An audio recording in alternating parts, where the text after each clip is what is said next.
All right, hi there, folks. Welcome back. In this video, I'm gonna dig a little bit more into what dealing with anxieties look like from a different angle. A lot of the videos that we've been covering so far talk about how we engage the what if questions and how to vaccinate our anxiety by moving into some of the uncomfortable spaces and digging into those worst case scenarios. And so if I can create an imagery for a second, just to explain what it is that we're doing and what this alternate route it is that I'm going to introduce here in this video is, imagine it as though that you're kind of in the deep end of the pool. And for the most part, before COVID-19, a lot of us had the ability to know how to walk around the perimeter of the pool without actually having to dive in, or to be able to kind of skip along and to not have to dive in too deeply into the pool. But because of the situation that we're in with right now with COVID-19, a lot of us are going to kind of pushed into the deep end of the pool. And we are, in many respects, a lot of us are just trying to tread water, trying to keep ourselves afloat so that we can keep our heads above water. And so a lot of the objective of these videos is to look at it from the angle of not necessarily trying to figure out how do we stay afloat, but how do we dive in and hold our breath for longer, and to be able to submerge longer, and to be able to go a little bit deeper so that we can begin to build a level of resilience so that we can stay submerged for longer periods of time and stay actually not just even healthy, but to become stronger because of it, to actually learn more about ourselves and discover more about what's going on in that deeper end of the pool, to see what's down there. And then to be able to come back up when we need to. So that's been the objective of a lot of these videos, just figuring out how do we just do a little bit more diving, snorkeling, if you will, where you can kind of just hold your breath for a little bit longer and go down. The different detour I'm going to take right now is talking about, okay, let's just assume right now that you can't dive deep. For a lot of people right now, that might mean that, I would love to be able to do that, but I'm just trying to figure out how to keep my head above water. I can't even think about diving deep. I can't even go to those places. A lot of times that might mean if you start engaging these what if questions and you start going through worst case scenarios, you might be engaging very triggering thoughts and concepts, and that might instill or might instigate a panic attack even, or anxiety attack. And so that might be a little bit more of a difficult for maneuver. So what I want to do in this video is just create a different mechanism to say, okay, what can we do to basically create some floaties so that you can stay above water for longer and not have to worry about having to tread as much. And so what that's going to look like here is we're going to introduce some of the basic and common grounding exercises. So if we can think about it this way, grounding exercises, what they essentially are, is how we can stay anchored in the present and to be mindful about what's going on right now. The difficulty with anxiety, and as I just mentioned before, with going into deep dives, a lot of the vaccination methods that I've talked about in these videos is thinking about the future. And a lot of anxieties are about the future, what could happen in the future. But they're also connected with particular sometimes pain points in the past, because some things have happened in the past where there have been some things that felt very difficult, painful, out of control, other points of loss.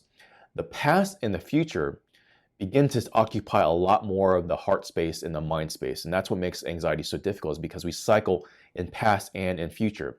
And so a lot of the exercises and the vaccination method I've employed here is to say, okay, let's talk about the future and let's see if we can inoculate that. Let's see if we can take the sting away from the future events that happen and to be more okay with all the worst case scenarios.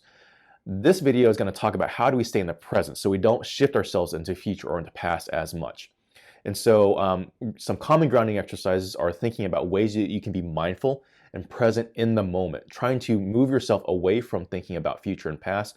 So that might look like being connected with your body, being able to do body work where you can say, okay, you know what, I can touch this table, I can hold my cup, I can feel different parts of my body. And so it would be literally, okay, right now I can monitor my breathing, I can monitor my how many breaths I take in, how many breaths I take out. And so that's what mindful meditation will oftentimes do, is focus on the breathing. It's a way to be able to focus yourself back on what's going on right now and right here, what you have control over, which is going to be your body, the things that are closest to you.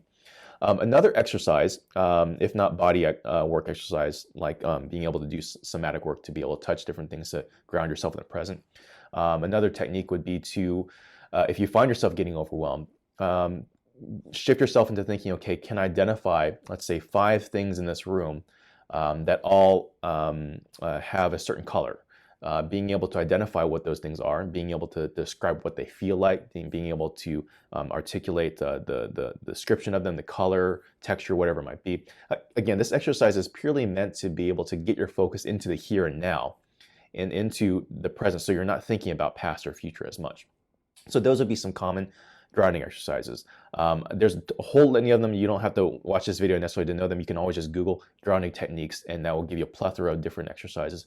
But that would be kind of your flotation devices. If you want to make sure that you don't have to do too much of a deep dive and that you can stay above water, those are great ways to make sure that in any given day you have those things at your disposal to help you buoy yourself for a while.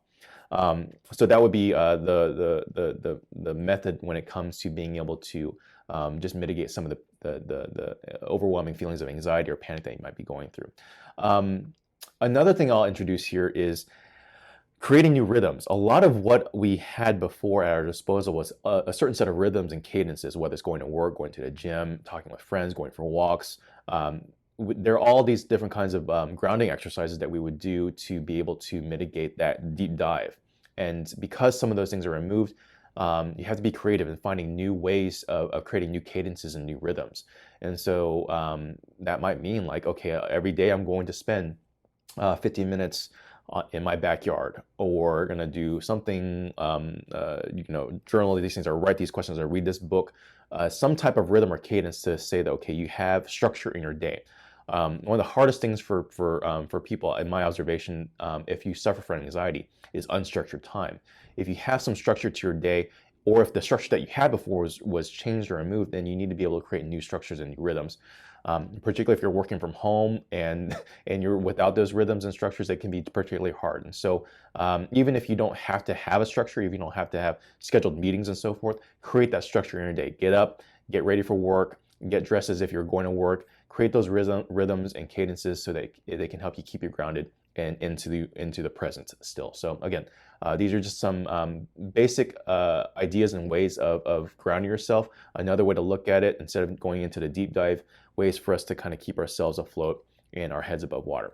Hope that helps and hope that makes sense. Again, reach out to us at Watershed Initiative to engage a little bit more, to talk about how this can apply to you. Get involved in one of our Facebook groups. Yeah, we also have also some podcasts that we're going to be pushing out that will talk about these things a little bit more in depth too. So definitely a ton of resources out there for you. Hope that helps, and hope to see you guys in another video. Thanks.